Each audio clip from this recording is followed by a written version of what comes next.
Hey everyone, RogueGold here. Welcome back to the Division 2. And today, it's time to head into the dark. That's right, the next season for the Division 2 is already here, set to drop this coming Tuesday, June 16th. Year 8 Season 2 takes us deeper into the Year 8 roadmap. Still no crossplay just yet, sorry to those of you who just tuned in to ask that very question, but this update is still delivering a lot, with some sweeping changes to the Dark Zones, including the introduction of a seasonal PvE only DZ, a big PvP balance pass on the scale that we've hoped to see for years, and some key changes and refinements of core systems introduced this past season, like with Escalation and Prototype gear. We've got a lot to run down, so as per usual, I wanted to put this video together to quickly walk you through the most highlight changes and additions coming to the game. Each of the 8 points that we're going over will be timestamped down below. A super quick, shameless self-promo before we dive in. We just refreshed the RogueGold store with some new colorways on a few of our best sellers, some all-new items like this Manhunt-themed jersey, and much more. I won't harp on it, but would greatly appreciate you checking us out at RogueGold.store. Alright, finally, a new season means lots of new videos and guides coming up soon, so be sure to subscribe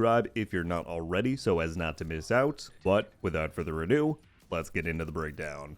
At number 1, and I'm cramming a lot into this one point, we have the new Dark Zone rotation. So, currently in the Division 2, and as it has been for the past 6 years now, you have 2 standard DZs and 1 invaded DZ, and those rotate once per day-ish. Year 8 Season 2 is changing that up entirely, and in the process bringing several mechanical and reward changes to the Dark Zones. When you log into the new update, you're going to see new icons above each Dark Zone. What do they mean? Well, this green one here is the most unique. It is a fully PvE Dark Zone, or as they're referring to it, the Toxic DZ. For now, this is a Season 2 specific feature and piece of content, so keep that in mind. But tied to the season's narrative theme of the hyenas getting their hands on new toxins and strains of spice, this Dark Zone is clouded by a toxic haze, which applies stacking debuffs to you the longer that you're within it. And these debuffs, along with the inability to go rogue as you normally would be able to in a Dark Zone, incentivize players to seek one another out and group together. That's right, this will be the first time that the Division 2 features a fully cooperative activity that can host up to 12 people at once. Now, there's a lot of details about this. We'll be doing much deeper dives on everything once the season launches. But long story short, overall NPC difficulty in the Toxic DZ scales with active players in the server. So again, fighting together will benefit all. Loot from DZ chests is shared with all players in the vicinity, regardless of party status. There are hunters that will spawn in at extractions, guaranteeing exotic component drops if defeated. There's a lot here, but again, this is just one of the now 3 distinct Dark Zone rule sets. The other 2 are your more classic PvP enabled DZs. This chart here breaks down the differences between all 3 about as concisely as you can. Of course, you have your classic DZ if you want the no guardrails kind of experience with full power enabled, whereas the balanced Dark Zone, as they're calling it, will now match Conflict's balancing preset of having SHD and expertise levels disabled while within. Hallelujah, I say. For my limited time testing so far, this feels so much better in terms of PvP fights. On top of all this, there are some key reward changes being made as well. This includes PvP DZ specific buffs of exotic component drop chances from chests, as well as all new chances to get them from challenging and heroic landmark bosses, and then blanket changes for all DZs, including the PvE one for greater DZ chest key spawns and a shorter chest cooldown timer, which is now down to 20 minutes. So there's a lot to this and more details that tie into other systems that we'll touch on throughout the video, but bottom line, this update heavily focuses on the Dark Zones, and these new rule sets and the rotation of them throughout DZ East, South, and West is the foundation for all of it.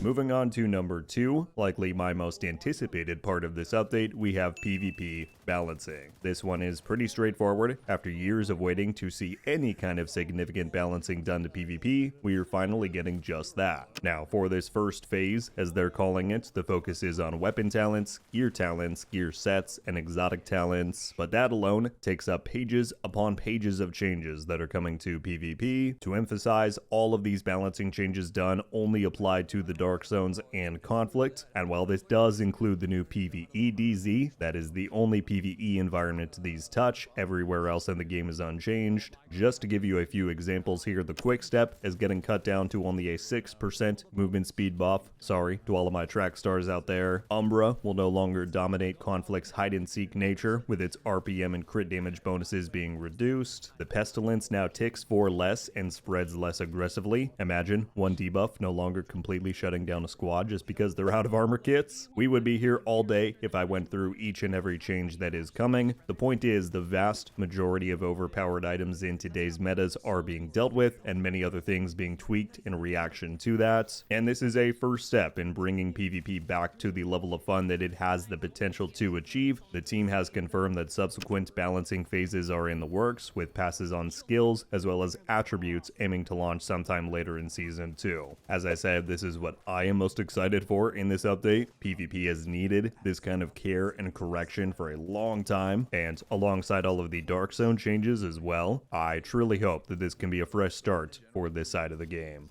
At number 3, and this may be a bit of deja vu for some watching, we have an anti-cheat update. Now, I say that because this is something we also had listed on our biggest changes video for last season. Here's the story. The team began teasing that anti-cheat improvements were in the works earlier this year. That then led to a statement claiming that they aimed to have those released in April. That was the same month that Year 8 Season 1 came out. That ended up slipping, however, and while I'm sure that some may now doubt claims that they will arrive in Season 2, in just the past week alone, we've received very definitive affirmations and commitments. In 2 recent dev streams, they've elaborated on their plans here, including greater detection tools and specific tech to identify lag switchers. And while they say their process still relies on manual bans, they plan to ramp up resources towards those efforts alongside the release of Season 2, given that much of the emphasis for this coming season is being placed on the Dark Zones, which by their nature draw out much more cheating than elsewhere in the game. So it's been a wait, but anti-cheat improvements finally seem to be arriving. Just given the nature and state of cheating across the gaming industry as of late, I remain skeptical as to how much a difference we will truly notice, but between more automated detection and more resources for ban enforcement, I certainly hope it's effective. And if nothing else, it's been good to see a few minor changes already in this regard roll out recently in-game, like with new and more detailed options being added to the in-game report tool.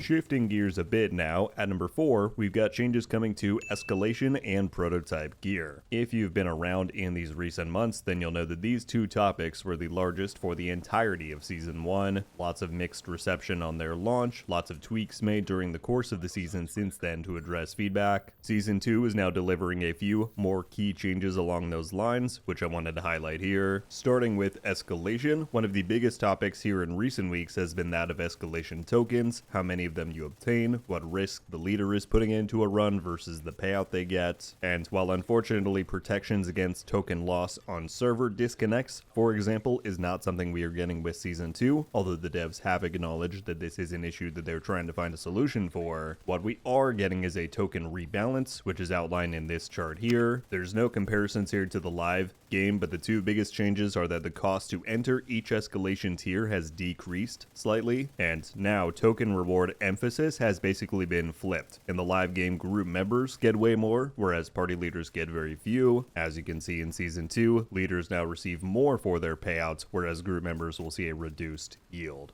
Now, another change coming is that you will once again be able to get prototype items out of crates found within escalation missions. You may recall that we had this for a brief time during Season 1, but given that it was present in an unintended manner, the team removed it. Now, however, with issues like bypassing the daily crate lockout fixed up, this is now being presented as a fully fledged feature. There's also a fair number of changes coming to mutators within Escalation. Here's the rundown on screen. Most notably, Anchor is being removed, and it's replaced by Variety Pack. That one will debuff your damage after every 3rd kill, which you can then cleanse by getting a kill or assist with your other weapon. And then, in an effort to broaden build diversity and Escalation, the Unyielding Mutator no longer makes enemies fully immune from statuses at low health, rather it acts as a one-time purge before you can then freely reapply. And additionally, you can fully remove Harvester from an enemy by tagging them with either a grenade or a status effect. As far as prototypes go, the changes are less flashy, but I know a good number of you out there who are quite eager for this first one. So currently, re-rolling an augment on your prototype pieces ticks up in cost each time you do it, capping out at 25 prototype cores. In Season 2, that cap is now 6, so your first re-roll will cost 2, then 4, and then 6 is the highest that it will go, which should make having those bad luck moments not sting quite as hard. And then finally, while total costs are not changing, they are redistributing augment upgrade costs to be cheaper as you start out, but then more expensive on those higher levels. Moving on to number 5, we then have our new seasonal modifiers. Now, normally I like to highlight these just to give you an idea of what kinds of new power is being made available to us for the season, but in particular, this season's modifiers are especially relevant because of how directly they tie into the core seasonal activity, if you will, which is the aforementioned PvE Dark Zone. So here's the gist. The global modifier this season is called Cleaning Up the Streets, but instead of this granting us an upfront stat boost as we normally might see, it instead describes the seasonal gameplay loop and how that in turn nets us power. So within the Toxic Dark Zone, you will find a new resource called sample canisters that drop and go into your contaminated bag. These have to be extracted, upon which you can return to the base and spend them to not only increase your sample canister carrying limit, but also receive high quality munitions. And if you look at the lower half of the modifier description, it lays out stat bonuses that you'll receive for every magazine that is loaded with high quality munitions. Now, while the stats themselves should be the same as the ones you see on screen, the actual values have been rebalanced quite a bit since this PTS Phase 1 screenshot, so don't expect to see quite so high numbers. The point is, you farm the PvE DZ, spend materials to get munitions, and those munitions offer you more and more stats the more you farm the PvE DZ, and continuing increasing your canister carrying capacity. Makes sense? It is a little bit to get your head around, but I think it will click for a lot of people once they see it in action. Beyond this, we then of course have all of the usual active, passive, and hostile modifiers as well. Many of those have specific bonuses and conditions triggered by playing within the PvE Dark Zone. So once again, that is really the core focus of the season, and yeah, many more modifier breakdowns and deep dives to come once the season arrives.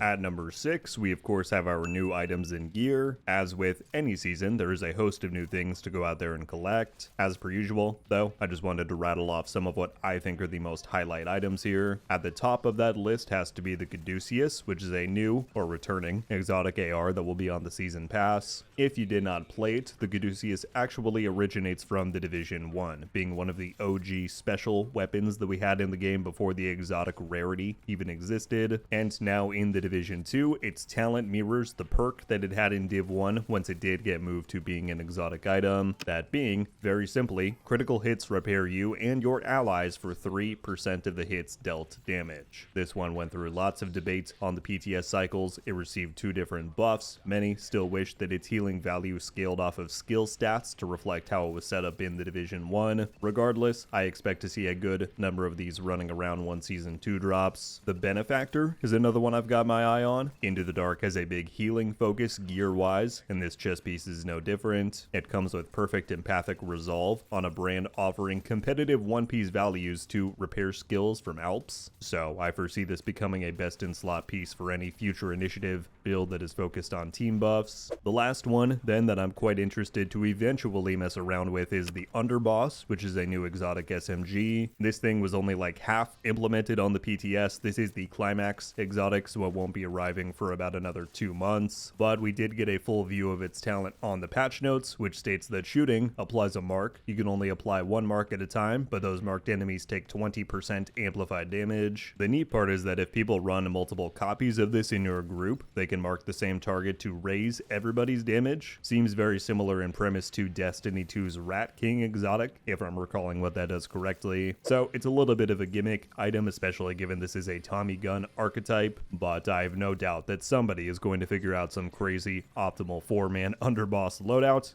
Can't wait to see it.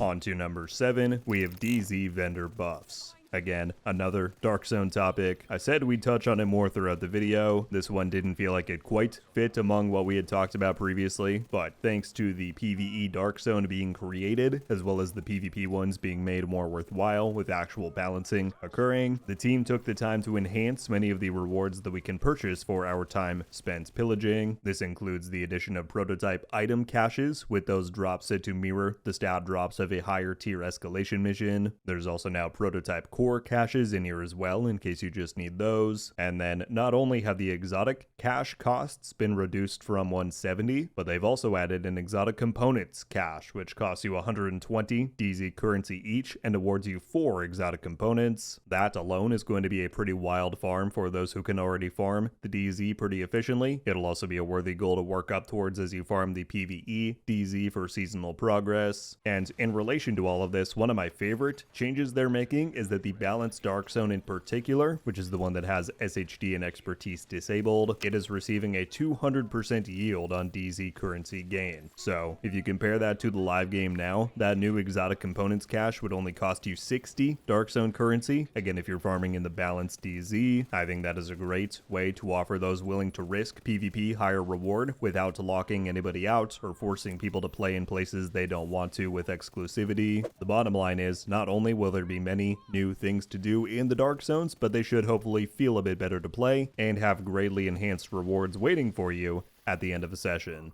Alright, and last but not least, at number 8, we have new classified assignments. It's TBD on if I will include these in each one of these videos from here on out, but if you thought that the 2 new classified assignments that we got last season were a one-off, think again, because between the devs hinting at the fact that there would be more to come, and the fact that, thanks to a new dedicated screen they have in-game, we can see that there are 8 planned assignments in total for this overall package, much like the Year 1 assignments. It seems as though each new season in Year 8 will be delivering 2 classified assignments. So, as a reminder, we got the Retrieval and Anomaly missions during Season 1, with the former dropping at season launch and the latter coming mid-season. I would guess that we will see a similar release structure here. We'll likely have one coming out this next week on launch day, and then the other several weeks down the road. But yeah, I'm curious to see what locations we go to next, where the interconnected narrative thread goes. I feel like these assignments are a nice bonus in these updates, so I hope these next ones are good.